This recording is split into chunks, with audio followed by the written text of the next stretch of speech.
Hello everybody, it's me Mr. Athar with the physics pages. Let us start physics paper 4 theory extended for the February March 2024. Question number 1, part A. Figure 1.1 is a speed time graph for the first 5 minutes of a bus journey. We can see the figure. This figure y-axis is showing the speed with meter per second unit and x-axis is showing time with minutes as a unit. The bus journey start when time is 0 and speed is 0. As time approaches to this point, speed is increasing. This is, you can say, the time is here 0.9 minutes. Speed continuously increasing with a constant rate. So this is the showing increasing with a constant speed from 0.9 minutes to 2.9 minutes.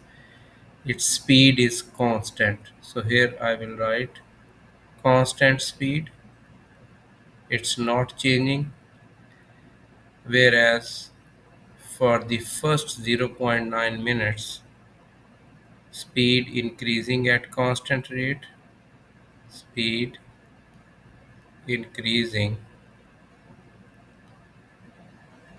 at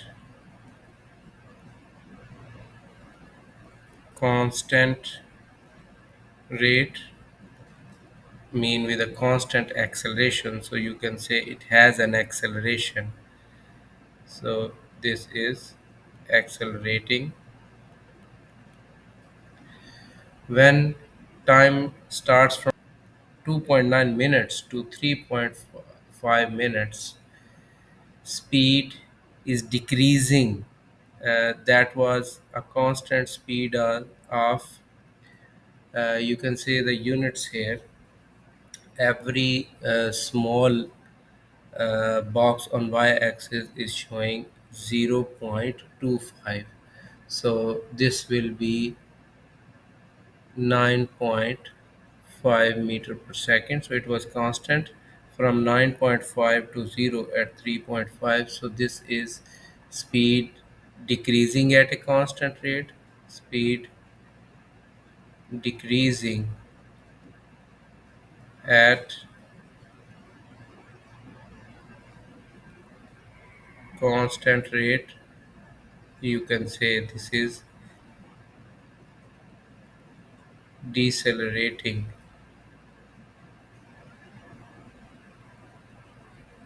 decelerating. Then from 3.5 minutes to 4.5 minutes, its velocity, its speed is 0. It means it is at rest, not moving. From 4.5 till you can say 5.2, 5.2 seconds, 5.2 minutes, sorry, it's again accelerating. So we have to remember this thing.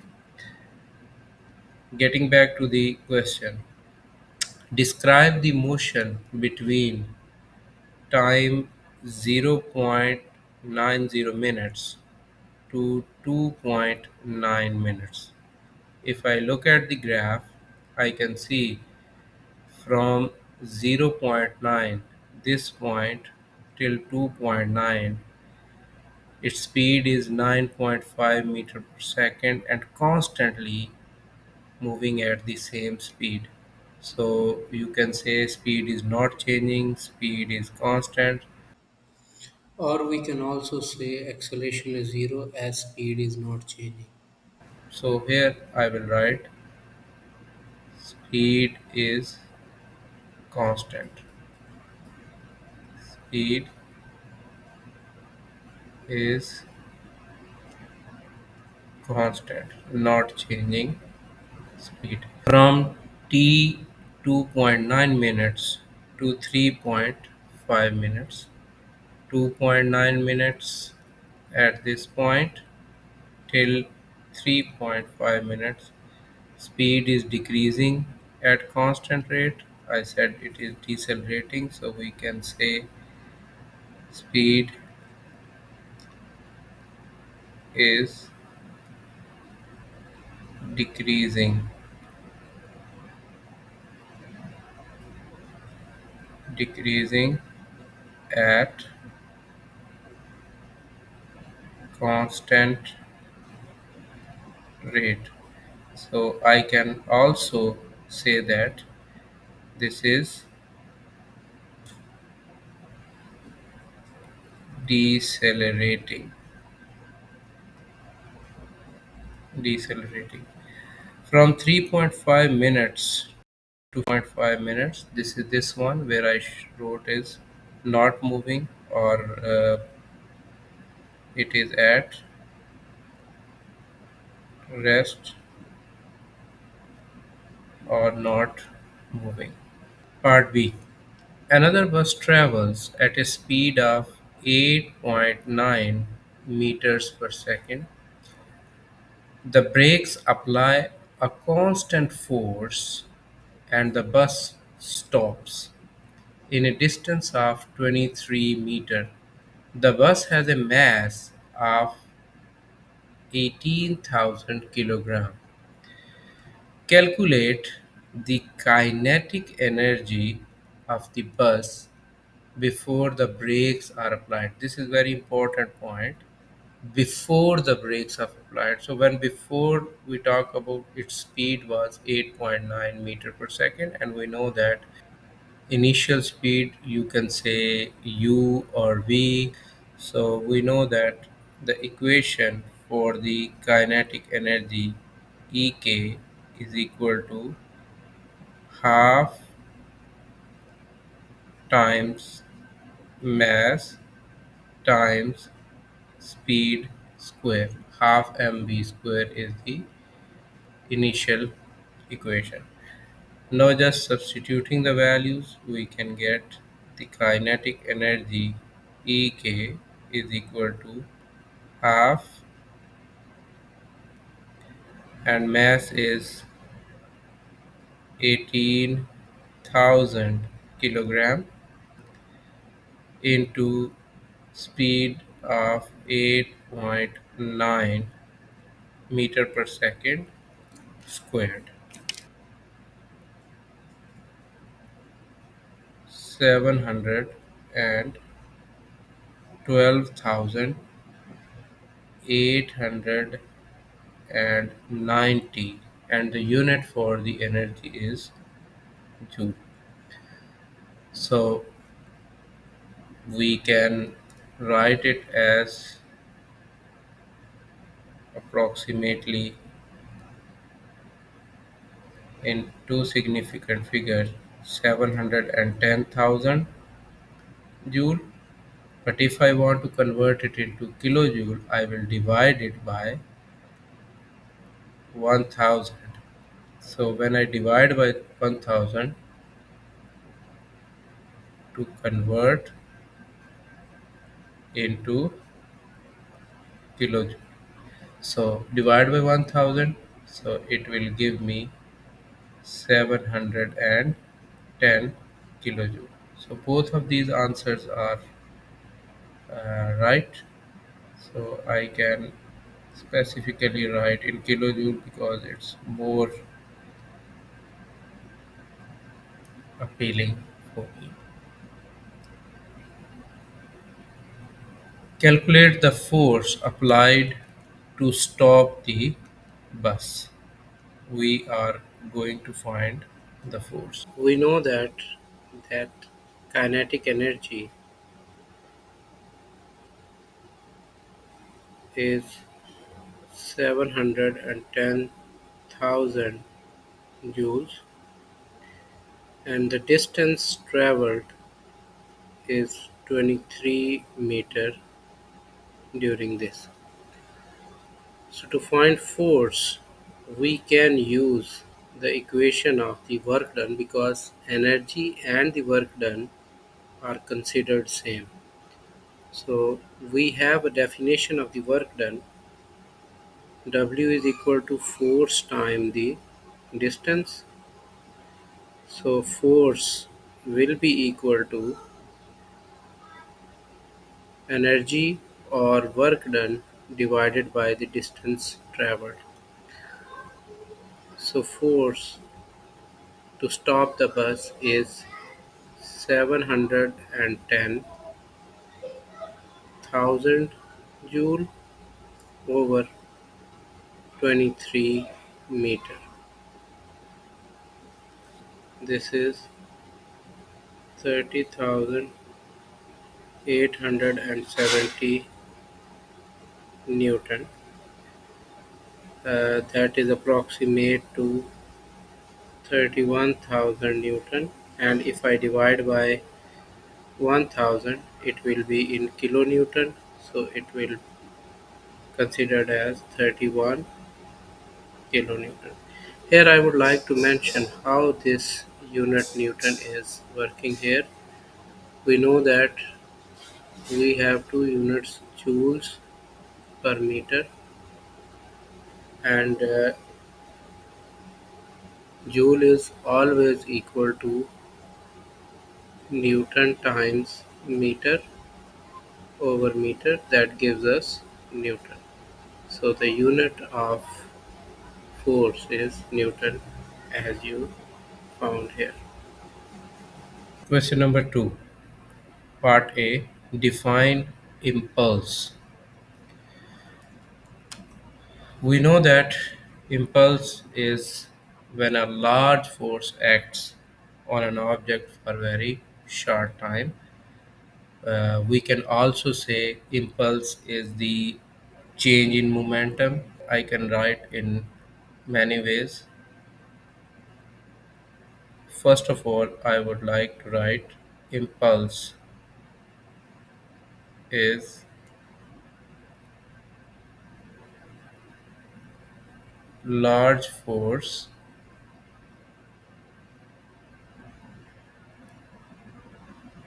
acting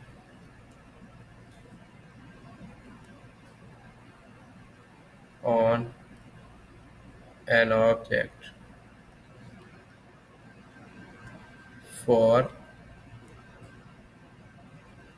shorter time interval. So here impulse is equal to force into delta t. This is the first definition that we can write. The second definition is we can say impulse is also change in momentum. Impulse is change in momentum, and we can write it as delta p. So it is also equal to m times delta v. So both equations can be used for the impulse. Part B. Figure 2.1 shows a rocket and its exhaust gases. This is rocket propelling upward, and these are the exhaust gases moving opposite to it or downward. The exhaust gases are emitted from the rocket with a velocity of 1400 meter per second at the rate of 2800 kilogram per second.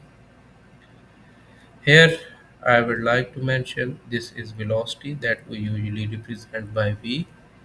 Rate of 2800 kilogram, that is mass per unit time, m delta t. Show that the force exerted on the rocket by the exhaust gases is 3900 kilonewton. State the equation. From Newton's second law in terms of momentum, we know that force applied is equal to rate of change in momentum. Here I can simplify that force is equal to m delta v over delta t. I can also simplify this that force is equal to m delta t times delta v. So here we have m over delta t given, that is a rate which was 2800 kilogram per second, and the velocity is 1400 meter per second. When we multiply, so this is 3,920,000. Here the force, we know that its unit is Newton. From where we get this, we know that it was given mass per unit time, the rate kilogram per second, into meter per second was the speed. So this becomes kilogram meter per second square, that is Newton. Okay. On the other hand, this is in Newton. To convert it into kilonewton, I will divide it by 1000. When I divided it by 1000, I get 3920. So I can approximate it 3900 kilonewton. So this is my final answer. Calculate the maximum mass for this force that can lift from the ground. Ignore the resistance. If we want something to be lifted from the ground, we know that the force that we required should be equal to or greater than the weight of the object to lift it up. So, to find that force, it means this force which we are going to find is actually, this is the the weight.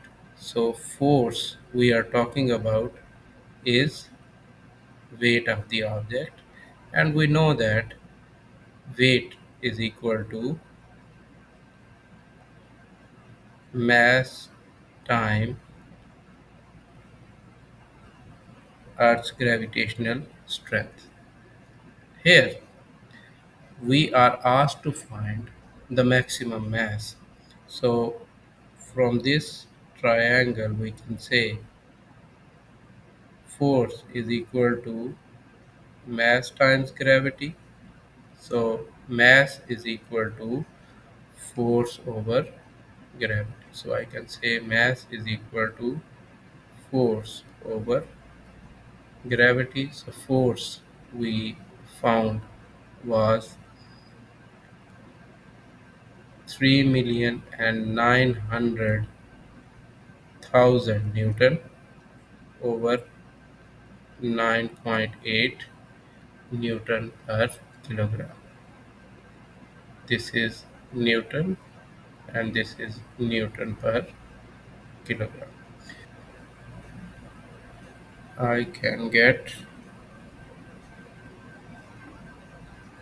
399,959.18. So mass is in kilogram, this is for sure. So we can write 397,000 as 400,000 kilogram. So this will be 400,000 kilogram. This answer can also be written in standard form, that can be 4.0 times 10 to the power.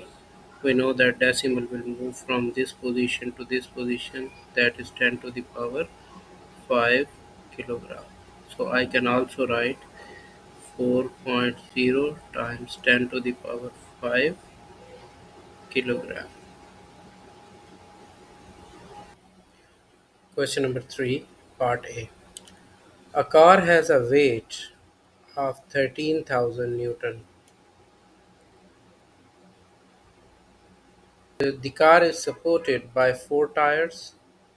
The area of each tire in contact with the road is 0.016 square meter.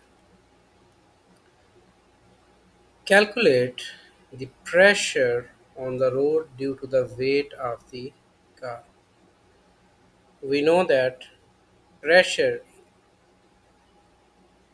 is always equal to force per unit area.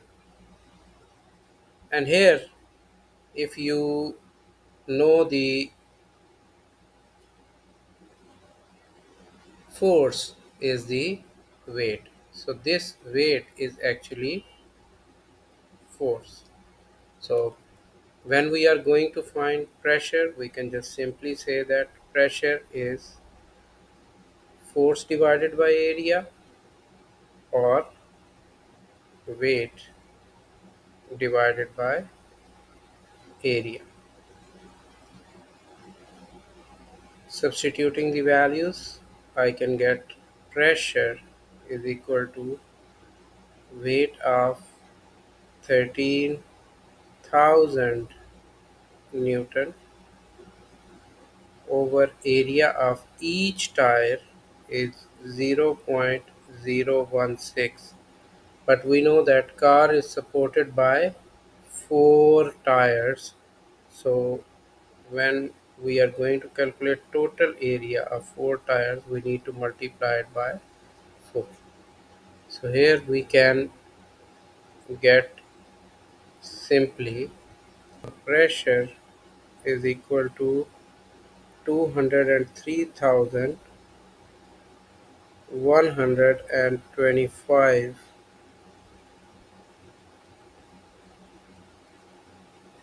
newtons per square meter. And in two significant figures, we can write 200,000 newtons per square meter. We can write newtons per square meter, or we can also write it Pascal. So here, this is one way. The other way, in standard form, I will move the decimal from here till here. So it can be 2.0 times 10 to the power 5, either Newton per square meter or Pascal.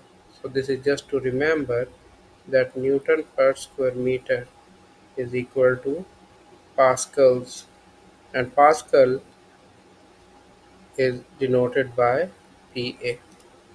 Explain in terms of particles why the air pressure in the tires increases when the car travels along the road. Here we need to remember one very important thing. When tires move on the road, so there is a friction between tires and the road. For example, this is a car tire. When it is moving, there is friction. So this friction between them increases the temperature. The temperature increases, and the molecular motion, random motion, vigorous motion increases, due to which molecules collide with each other and with the walls of the tire.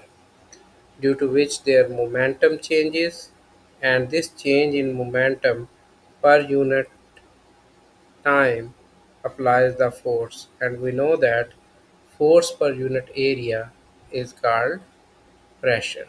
So this is the scheme from friction till the pressure. So let me write here, due to friction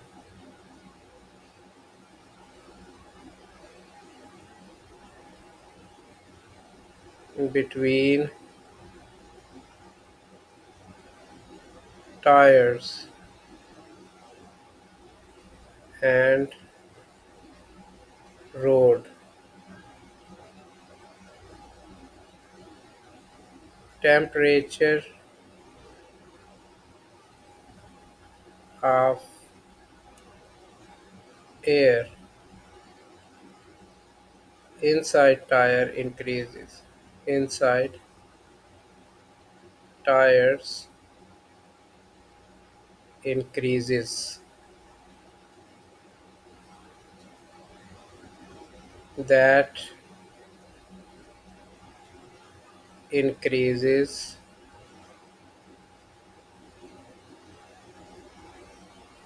the speed of air molecules and collisions of molecules with tire walls.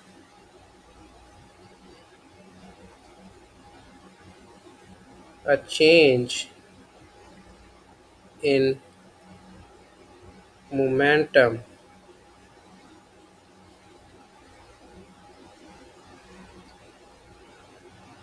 per unit time per unit time creates force, and force per unit area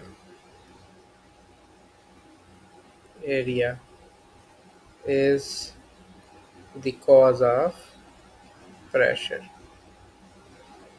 is the cause of pressure.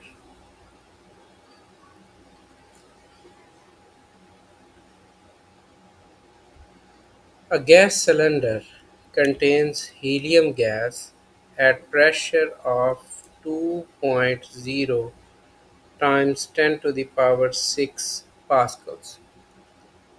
A volume of 0.026 cubic meter of the compressed gas is released from the cylinder into balloon. Each balloon contains 0.015 cubic meter of helium at atmospheric pressure, that is 1 times 10 to the power 5 Pascal. The temperature remains constant. Calculate the maximum number of balloons that can be filled. First of all, at constant temperature, we know that pressure and volume of a gas are always considered constant, and this is the mathematical form of Boyle's law. And Boyle's law can also be written as P1 V1 is equal to P2 P2. So due to this equation, we can easily find the total amount of volume occupied by the balloons, and that can help us to find the number of balloons. So substituting the values, pressure of the helium gas inside the cylinder is 2.0 times 10 to the power 6, and the volume is 0.026 cubic meter. That will be 1.0 times 10 to the power 5 Pascal into volume V2. So the total volume that can be occupied by the balloons can be found by this. So volume V2 will be 2 times 10 to the power 6 times 0.026 divided by 1 times 10 to the power 5. So the total volume V2 is equal to 0.52 cubic meter. Now we are going to find number of balloons, whereas each balloon contains 0.015. So we can just say number of balloons,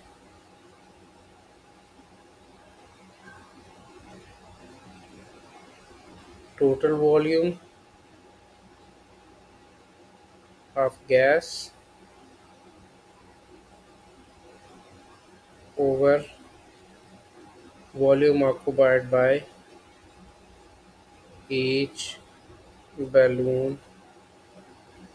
So total volume is 0.52 divided by 0.015 cubic meter. I got 34.67. So 34.67 means 34 complete balloon and one is incomplete. So this is completely filled number of balloons, 34. Question number 4. Define specific heat capacity. Specific heat capacity is energy that can be heat or thermal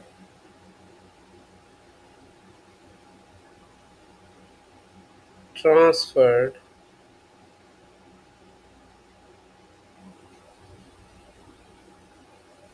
to a unit mass of a substance. Unit mass mean you can say 1 kilogram of substance, and thermal mean you have heat transferred. So heat energy transferred to a unit or 1 kilogram mass of substance in changing its temperature to a unit degree. For example, if you have a liquid that is initially at 15 degrees Celsius, and that is 1 kilogram of that liquid. So if we increase the temperature from 15 to 16, so we need the heat energy. That heat energy is specific heat energy. Part B. A volume of 0.0024 cubic meter of oil is heated in a pan for 7 minutes. The temperature of oil increases from 20 degrees Celsius to 180 degrees Celsius. The density of the oil is 910 kilogram per cubic meter. The specific heat capacity of oil is 2000 joules per kilogram per Celsius. First part says calculate the mass of the oil in the pan. When we have density and the volume, so we need to find mass, we can use this rule. Density, that is represented by the symbol rho, is always equal to mass per unit volume. So here we need mass. So mass can be equal to density times volume. Density into volume. So here we have density of 910 kilogram per cubic meter and volume is 0.0024. So the mass is 2.184, and here you know that density is in kilogram per cubic meter and volume is in cubic meter. So we just have a unit of mass, that is kilogram. So this 2.18 is rounded to 2.2 kilogram. Calculate the energy required to increase the temperature of the oil. So we are going to find energy required to increase the temperature. So amount of energy is equal to, we can say this is heat energy, mc delta T. M is the mass, C is specific heat, and delta T is the increase in energy. Mass we just calculate 2.2. Specific heat was 2000 joule per kilogram per Celsius times increase in temperature was from 20 to 180. So increase will be 180 minus 20 degree Celsius. So simplifying it, we can get 2.2 times 2000 times 160. Energy is equal to 704,000, and energy is always joule. So in standard form I can just write it as 7.04 or simply 7.0 into 10 to the power 5 joule. This is one way. The other is if I divide by 1000, I can also write it as 704 kilojoule. But here I would like to mention how we calculate this unit.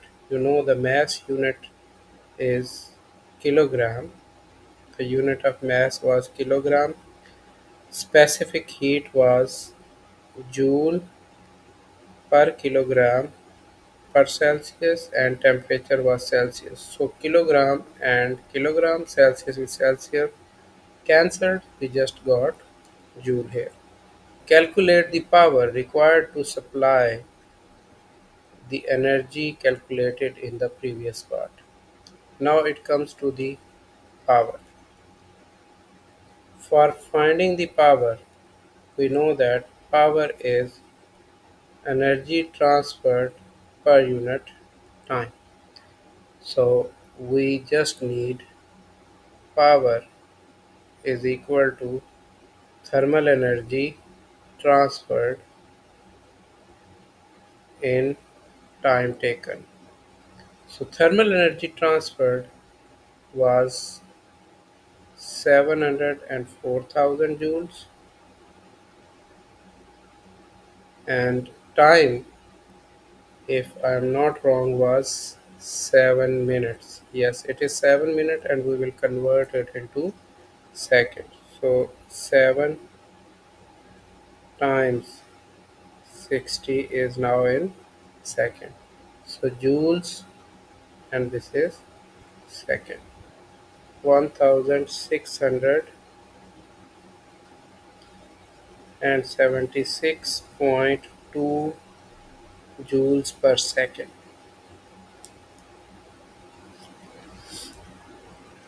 That can be rounded to 1700. Joule per second is also called watt. So we can also write in kilowatt. So first answer is 1700 watts, or when you divide by 1000 it will be 1.7 kilowatt. Question number 5, part A1.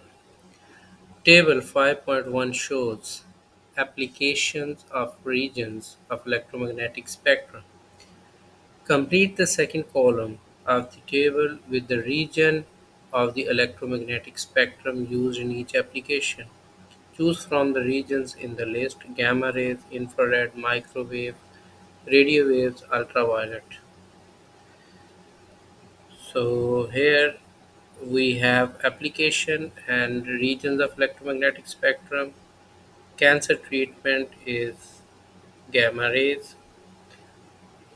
Bluetooth and data connection, that is, you can say this is radio waves. Radio waves. Optical fiber is infrared.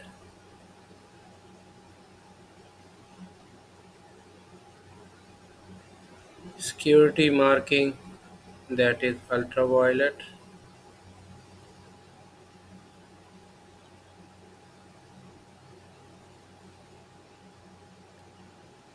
Sterilizing food, this is also gamma rays. And wireless is microwave.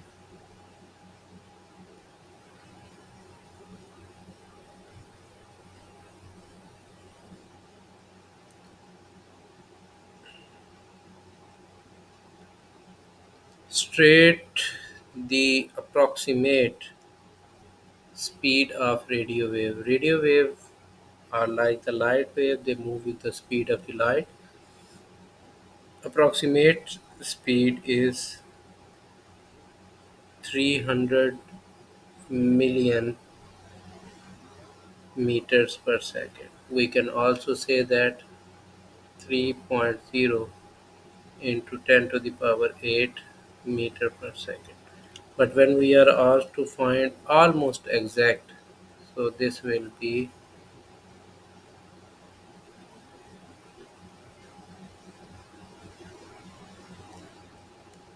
figure 5.1 shows successive crests of a wave after a plane wave has passed through the gap.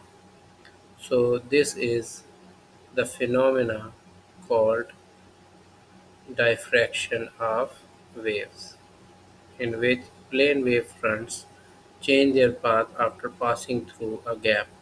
On the figure, draw three successive crests before the wave reaches the gap. Here we need to remember the incident wave front should have the same wavelength like the diffracted waves. So I will try my best to make almost same wavelength.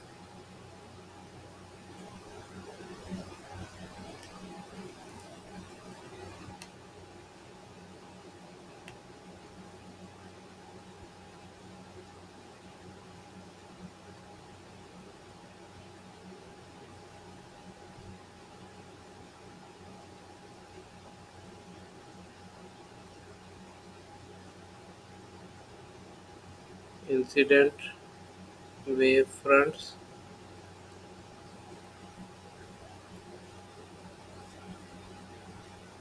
The wavelength is almost the same. Figure 5.2 shows a much wider gap. The gap is wider. A plane wavefront of the same wavelength as the previous is incident on the gap from the left side of the barrier. On figure 5.2, draw three successive crests of the wave after the wave has passed through the gap.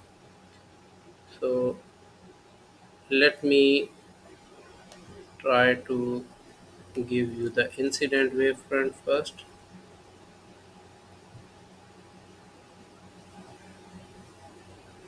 Let's say these are the incident wavefront. You can see the gap is larger than the wavelength of the waves. So this is the wavelength that is lesser than gap, this gap. Okay. So on the other hand, when this will happen, what we will see,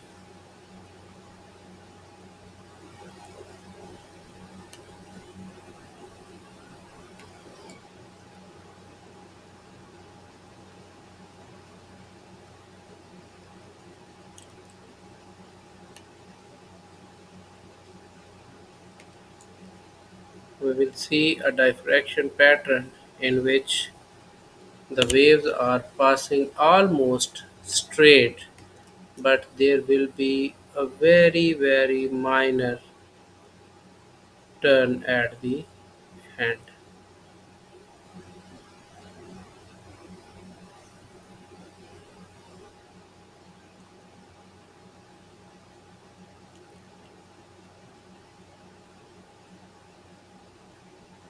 Question number 6. Figure 6.1 shows a full-scale diagram of an object O and its image I, produced by converging lens. The lens and its position on the principal axis are not shown. We can see this is the object O and this is the image of the object. So converging lens is somewhere here.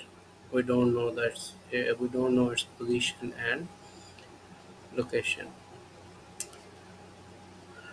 On figure 6.1, draw a single ray to locate the position of the center of converging lens. So we are very well aware about one thing, that whenever we have image formed from the converging lens, there are three rays that make the image of an object. Ray 1 is always moving straight through the optical center.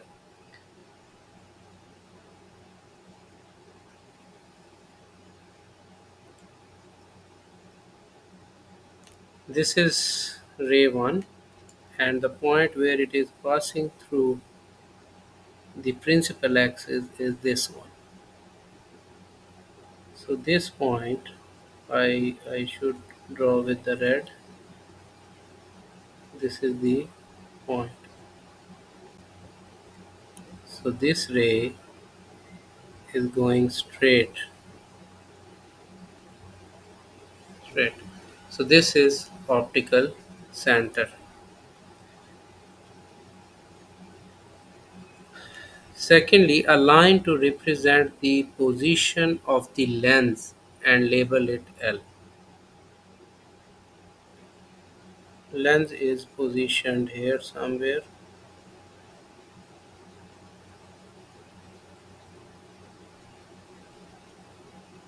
I will label it as L.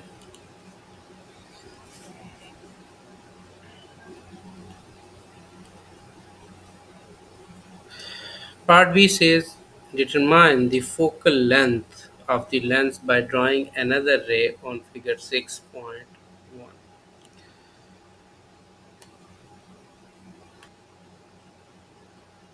This ray should start from the top of the object and should be parallel to the principal axis. This is the ray parallel to the principal axis. After passing through converging lens, it will go straight and it has to pass through a point that we name it principal focus. So the point which is principal focus is this one, and from optical center to the principal focus is this distance,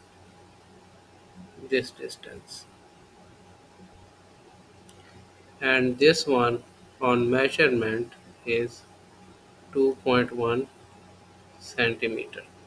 The object is moved 2 centimeter closer to the lens.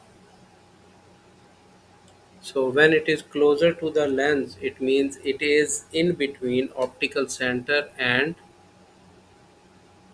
the focal length. So what might be the change here? The first change will be image will be virtual. Virtual mean same side of object. Same side of object. This image will also be upright, mean head will be like head, and also this will be a larger image.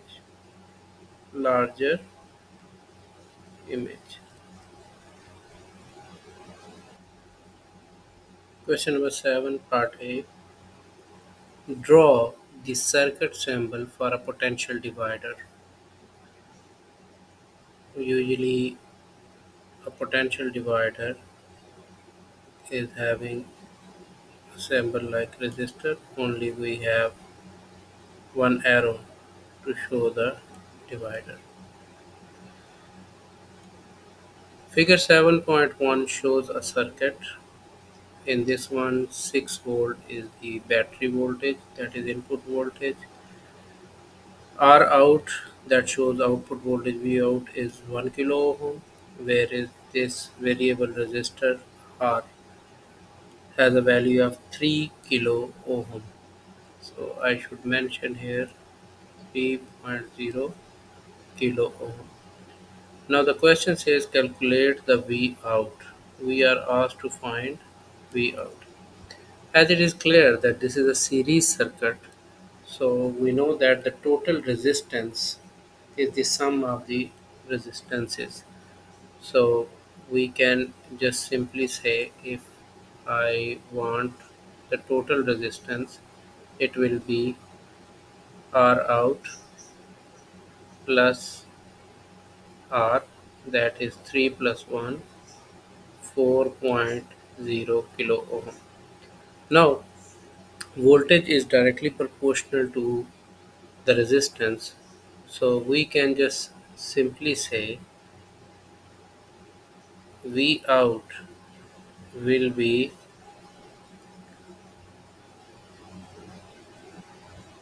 R out over R total times total voltage, the provided voltage, that is V. So I can just simply say 1 kilo ohm over 4 kilo ohm, that gives times 6 volt, so it is 6 over 4 1.5 volt. So our answer will be 1.5 volts.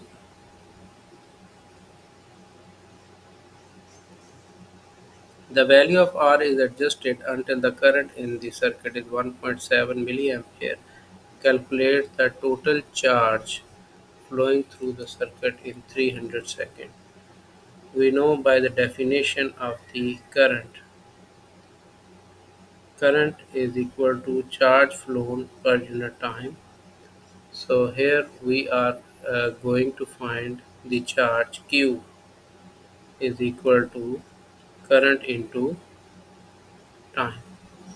So the current is 1.7 milliampere. Milli is 10 to the power minus 3 or divided by 1000 ampere times 300 second. 0.51, and the unit of the charge is coulomb. So I will just say 0.51 coulomb. Question number 8, part A. Figure 8.1 shows a wire carrying a large current. As you can see, this wire is carrying a large current and current is heading downward. We know from the right hand rule, if we grasp the current carrying wire in our right hand in this way, that the thumb indicates the direction of the current, curling fingers will show the direction of the magnetic field surrounding it. So in this case, if current is down, magnetic field is clockwise. If current will be upward, magnetic field will be counterclockwise. So here we can see the figure shows the square card viewed from the above. So this is the cross that current is getting into. So my curling finger are showing clockwise rotation. So here we are going to draw three magnetic field lines that indicate the direction. So magnetic field line that I would like to draw are always clockwise, because when current is downward or into the screen of the paper, we can say simply that it will be in the clockwise rotation.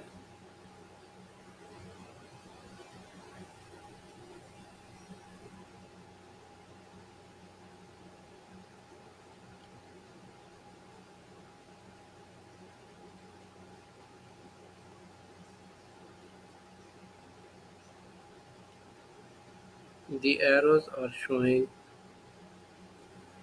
clockwise rotation. Here we have to remember one more thing. The magnetic field is strong here, but as you move away, the magnetic field become weaker. So this is weak magnetic field. So you can say near X magnetic field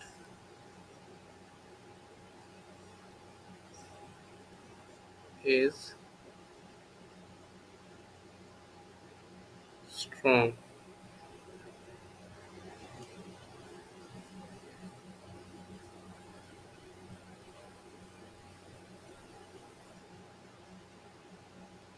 As move away,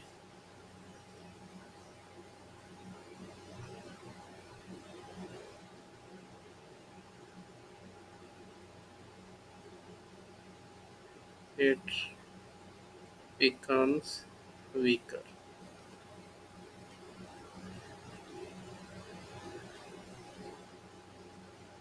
Part 2. The current in the wire increases and the direction of the current is reversed. State how these changes will affect. We know that due to increase in current,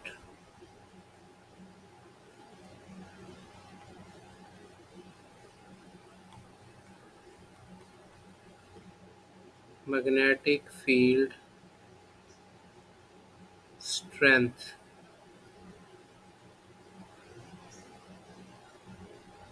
will increase. This is the first point, that magnetic field strength will increase. And when current is reversed and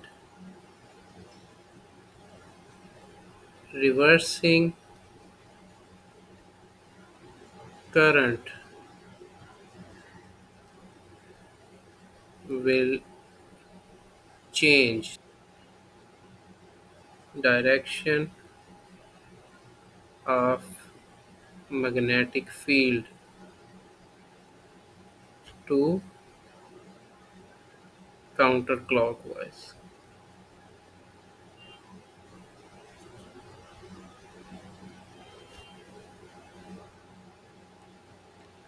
Part B. Electricity is transmitted at high voltage. Explain why the explain why a high voltage increases the efficiency of the transmission even with the thinner wires. Here I would like to mention that power lost can be calculated by I squared R. It shows that power depends on current and resistance of wire resistance of wires. So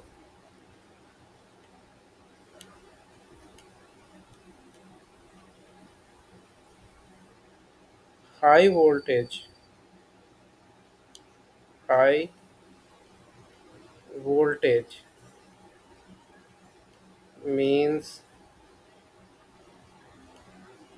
lesser current, and efficiency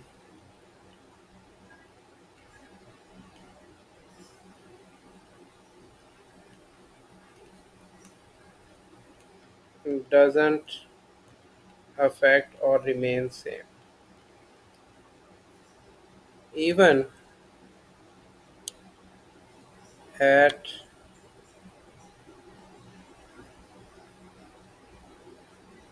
large resistances, large resistance mean thin wires, thinner wire at large resistances,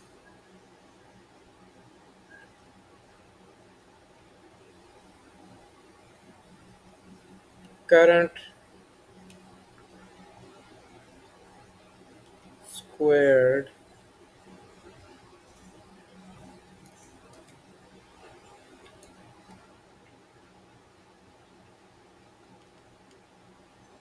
will not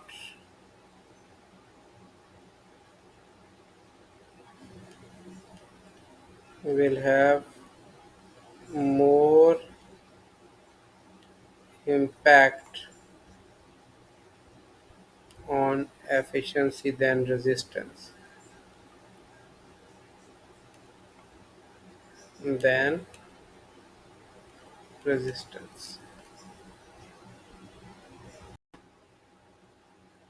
Question number 9, Part A. An experiment directs alpha particles at a very thin sheet of gold foil.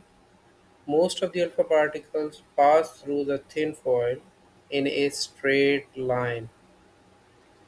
State the conclusion about the atoms from the observation.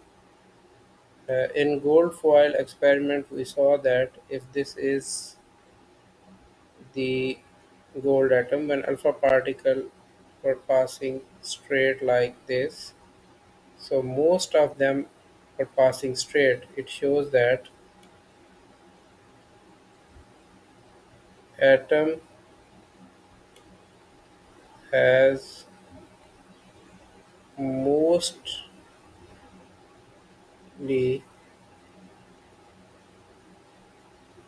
empty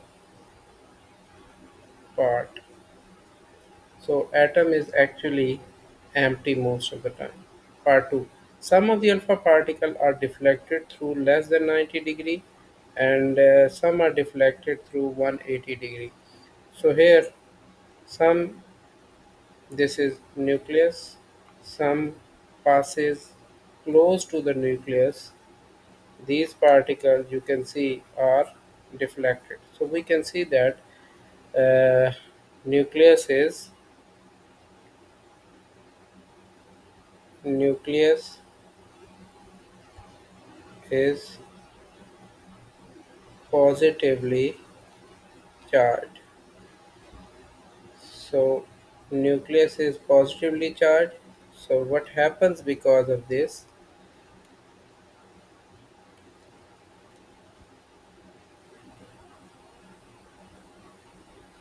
Strong repulsion from positively charged nucleus is experienced by alpha particles. Experienced by alpha particles. Third thing is why they are reflected to 180 degree, because when an atom alpha particle hits the nucleus, so when it is going to hit the nucleus, it will be reflected back to 180 degree. So it means that nucleus is heavy. Nucleus is heavy, or all of the mass is situated at the nucleus. So heavy nucleus deflects alpha particles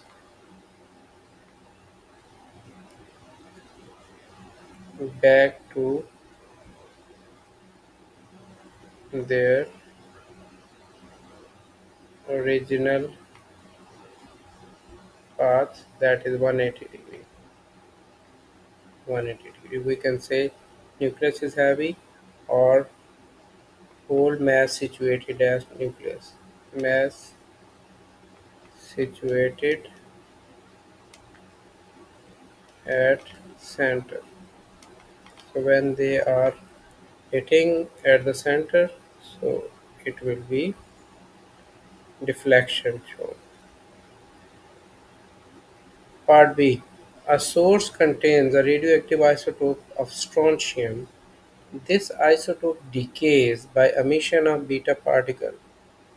The half-life of isotope is 29 years, and we know that half-life is a time within which an atom decays to half. Part 1. State the change in the nucleus which occur when beta particle is emitted. So inside the nucleus, neutron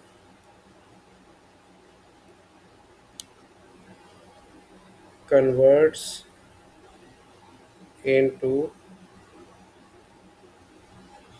proton, which is positively charged, and an electron,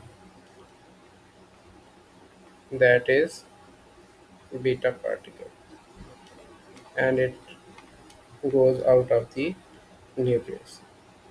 Part 2. The initial mass of this isotope of strontium in the source is 25 micro. This symbol is microgram. Calculate the mass of the strontium isotope that decays in 87 years.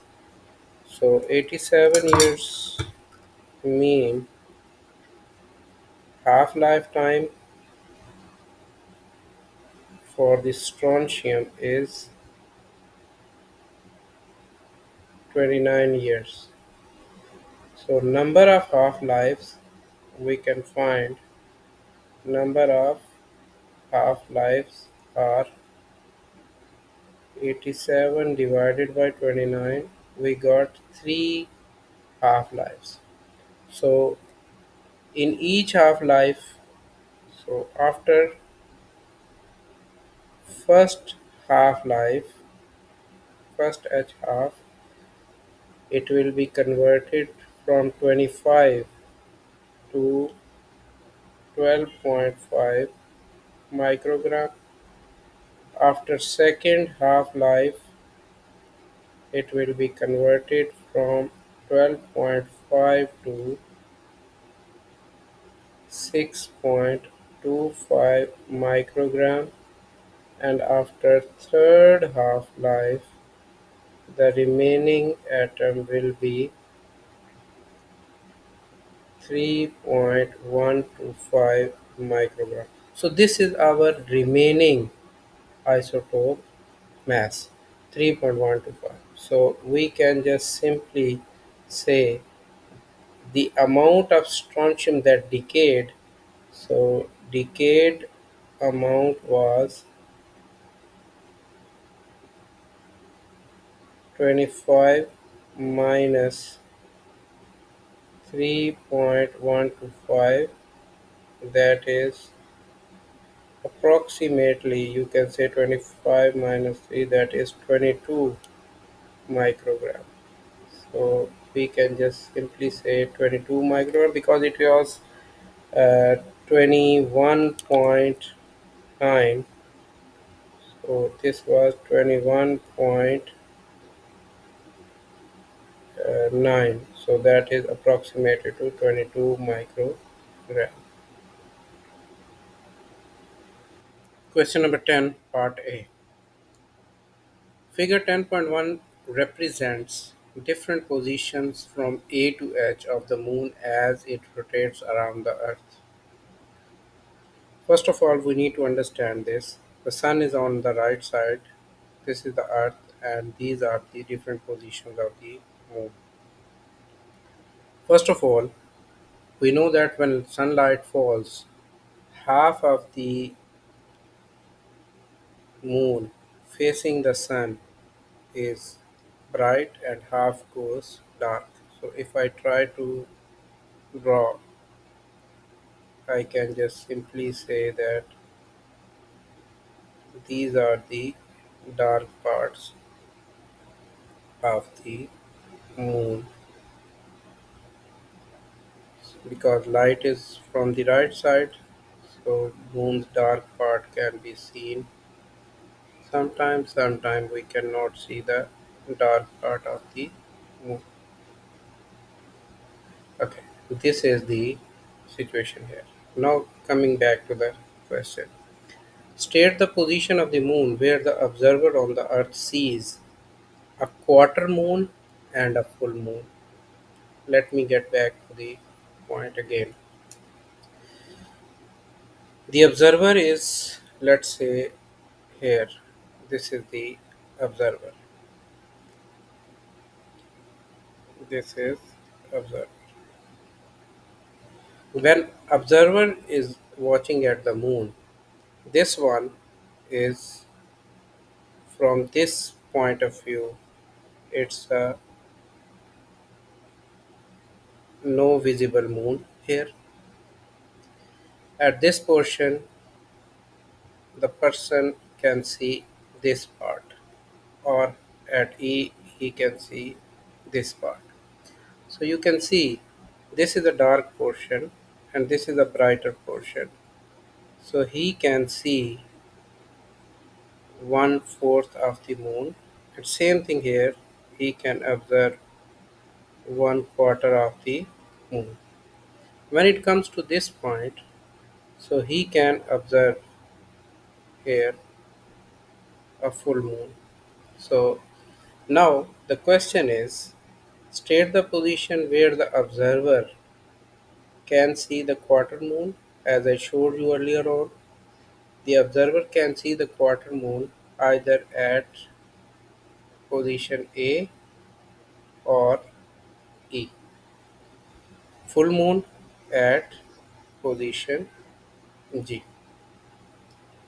State approximate time taken for the moon to orbit the earth. We know that moon takes 27.3 days, and these 27.3 days are approximated to 1 month.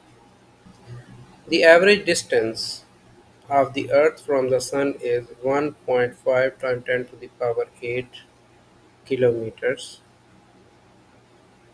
Calculate the average orbital speed of the earth in kilometer per hour. We know that speed of the earth is 2 pi r over t. T is the time that it takes, r is the distance.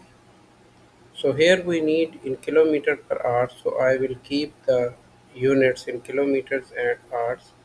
So I can just say 2 pi times r is 1.5 times 10 to the power 8 kilometers, and time that it takes is 1 year, and 1 year is 365 days.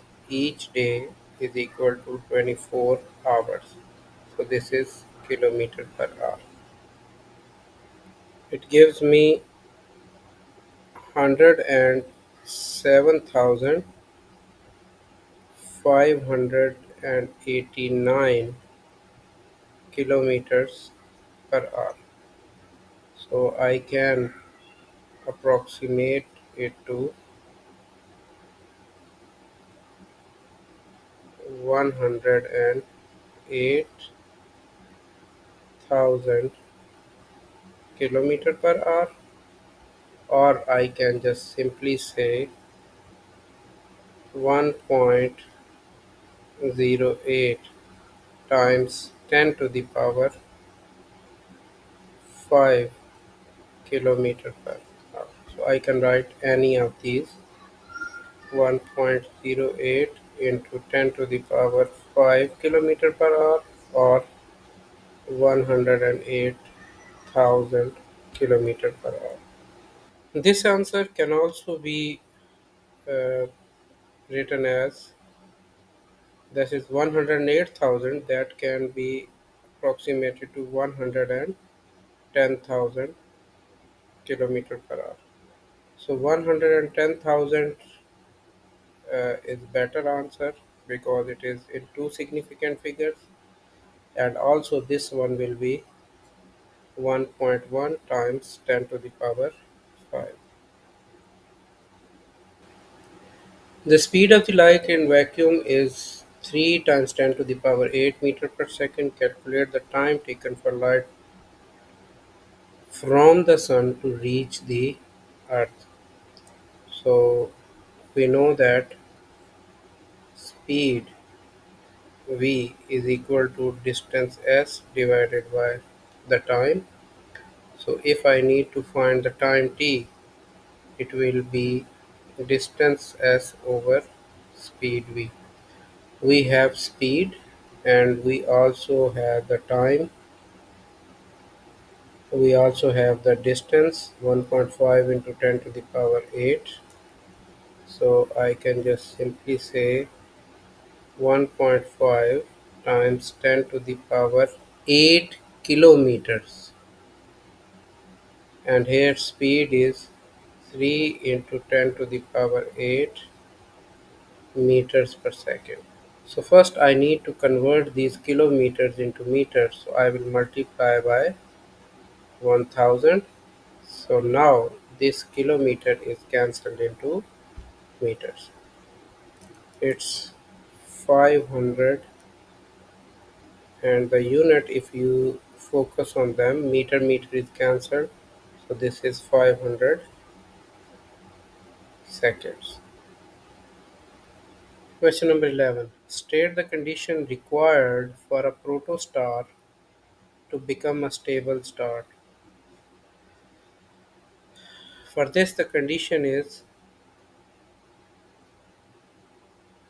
it happens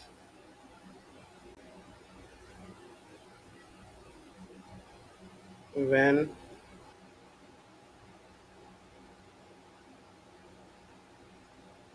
protostar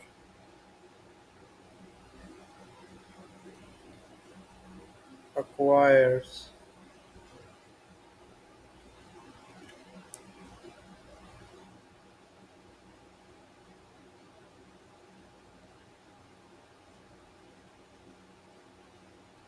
hydrostatic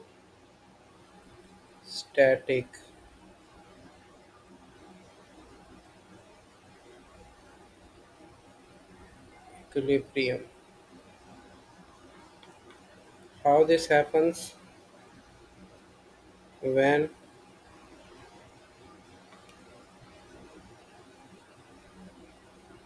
inward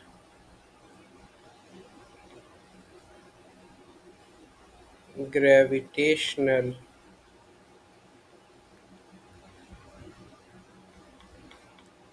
force is balanced by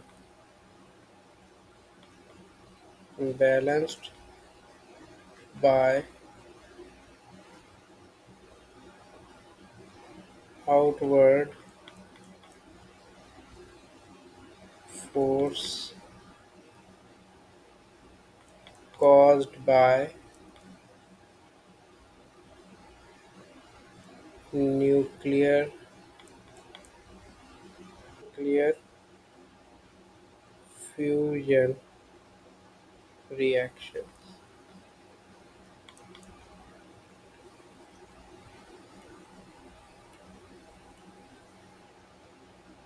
Part B. Define the Hubble constant.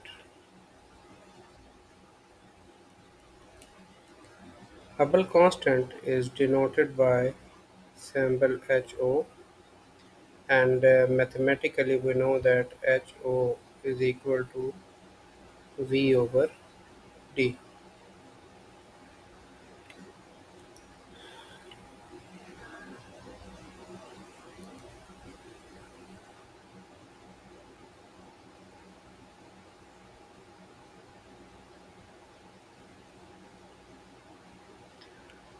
Here, I would like to mention that Hubble constant is a specific value that gives us the expansion of the universe. So, Hubble constant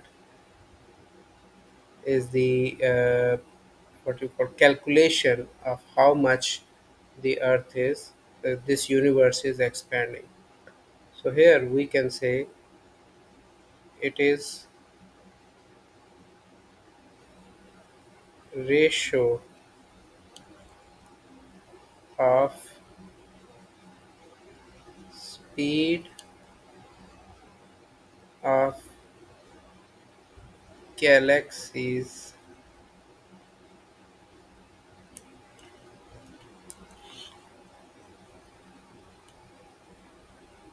away from Earth, or you can also say from each other, to distance of galaxies from Earth. Galaxies from Earth. So it is actually the time, you can say it is the time that gives us how much time it will take from the Big Bang to to reach to this position. Part 2. The current estimate of Hubble constant is 2.2 10 to the power negative 18 per second. State the equation which gives the estimate for the age of the universe. We know that Hubble constant is HO, which is V over D. So if you want the age will be opposite to this because its unit is per second. So we can just simply say that d over v, distance over speed, is the time. So simply we can say this is 1 over HO, or you can say D over V. So better is 1 over HO. Calculate the estimate for the age of the universe. So to find the age of the universe, we can just simply say age of universe is reciprocal of the Hubble constant, 1 over Ho. That is, we can also say D over V. So I can just simply say 1 over 2.2 times 10 to the power negative 18. So if we have 1 divided by 2.2 times 10 to the power negative 18, 4.545, it gives us 4.545, and this one is repeated times 10 to the power 17. So we can just simply say 4.5 times 10 to the power 17 seconds.